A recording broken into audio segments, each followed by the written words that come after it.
You see, here is the sea, Mr. Sanders, so calm and apparently unchanging.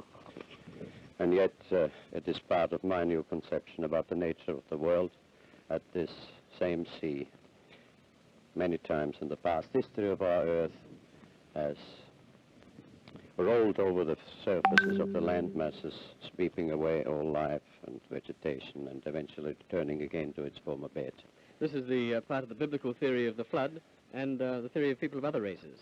Oh yes, this actual event, the last one, is recorded in all the sacred scriptures of all the old civilizations, from the Hindus to the Bible.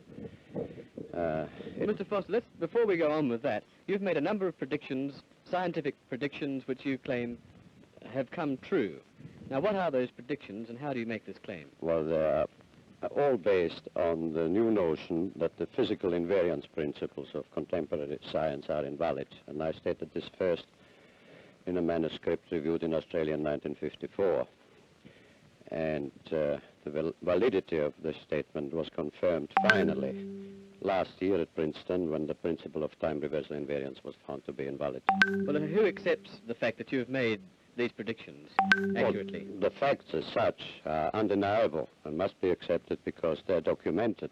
And it was accepted as such at Oxford, at Tasmanian University, and also at the National University. The facts as such are accepted, but the explanations and the new views as yet are not. Do you mean to say that you reject all the basic principles of science established since Aristotle's day? No, it does not mean that. I state and maintain that those concepts and interpretations of science, which are still based today on Aristotelian logic, have a certain purpose, but that is defined by a statement as that a spade is a spade or a fine chisel is a fine chisel. But these concepts are inadequate for a complete understanding of the real nature of the world. How is it possible, Mr. Foster, that you as an individual can work out these theories when all the other established scientists have computers and all the money of governments behind them, and yet they apparently can't? Well, I do not claim at all that it is due to my own intellect or to my own penetration. I have been deeply interested from early youth in the real nature of the world, and I held my own views and ideas.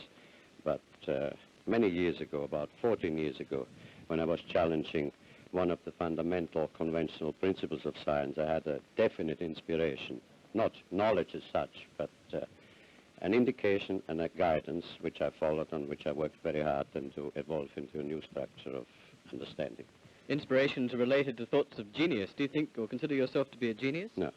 I consider myself to be an ordinary, humble person who wants to serve mankind with what man has striven for from the beginning of consciousness, with truth and understanding of the world.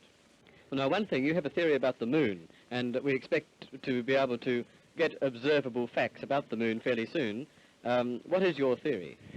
Well, it is by now rather more than a theory.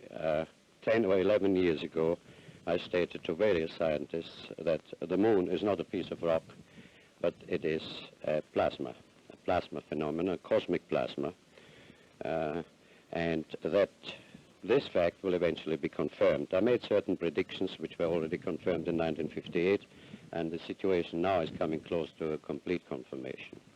What will be the result if you're proved to be correct in your theories? The result will be profound and decisive, because it will give proof that a complete reinvestigation of the laws of nature is necessary. Because if the moon is a plasma, no man will ever land on it. The soft landing attempts will all fail.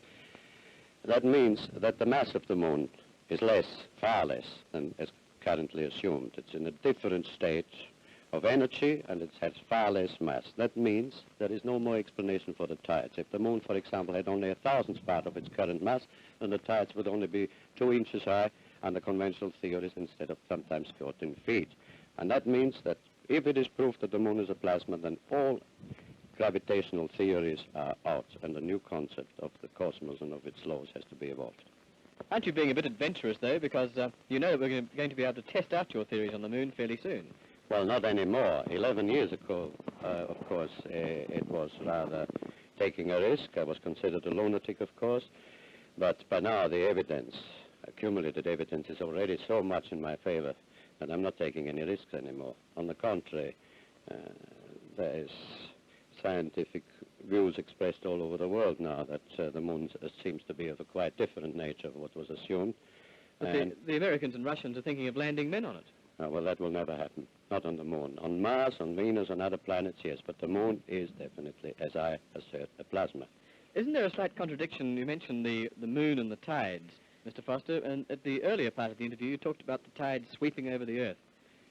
Well, there is no contradiction there, because once the moon is proven not to be a piece of rock, but something of far less mass, and the gravitational theories are out and discarded, new concepts have to be involved which will show that the lawfulness of nature in the cosmos is identical to that in a hydrogen atom or in atomic processes.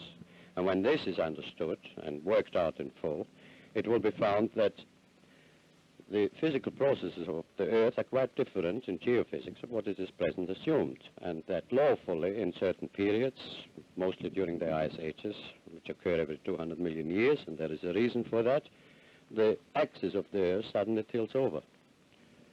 And when this happens, then you get the floods of the Bible, which were recorded before.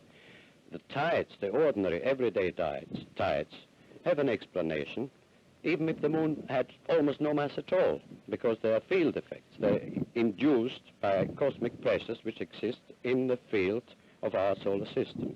What's the benefit to mankind in your theories? Well, the first one, and the most important I would briefly put down is this. I think it is a new conception about the nature of the cosmic world and about the nature and the veracity of consciousness, conscience, of morality. At present, we have a glaring contradiction in the assertions of fundamental science. Scientists assert that they are completely uninhibited in their pursuit of truth, that they're completely uninhibited in their pronouncements, and that they produce for mankind, out of their knowledge or understanding, means which man can use according to his moral nature. So if the scientist produces a television set or a jet motor car, or a hydrogen bomb, it is up to the common man then to use it in a manner which he finds according to his human nature. Yet, the very same processes or dialectics of science also declare that morality, concept of man's moral nature, is an illusion, that it is merely behaviorism or something due to conditioned reflexes or to herd instinct, and this, of course, is a contradiction which must be resolved and must go out. And it will be found as a consequence, what I had the privilege to see and to experience in my mind, that there is a moral law in the universe in which we partake and which is binding on us and which is decisive on our future. Now, in the practical aspects, when it is understood that the geophysical laws are quite different and that this tipping over of the Earth axis has occurred often, suddenly in the past, and will occur again, if the new view is elaborated, and I will not live long enough anymore to do that, it will be understood that the speed of light is not a universal constant, as it is now the foundation of science, that it is changeable, and that perhaps 50 years before the next change of axis, there will be an increase in the speed of light. And if scientists will work out why and how, then there will be sufficient warning that mankind can prepare itself. Instead of building atom bomb shelters and hydrogen bombs by the millions, we will build provisions of making humanity floatable and to survive this crisis. So it comes again to the age-old concept that truth is the guidance, the hope, and the directive of the human mind, and that man must strive to understand and to know the real nature of the world.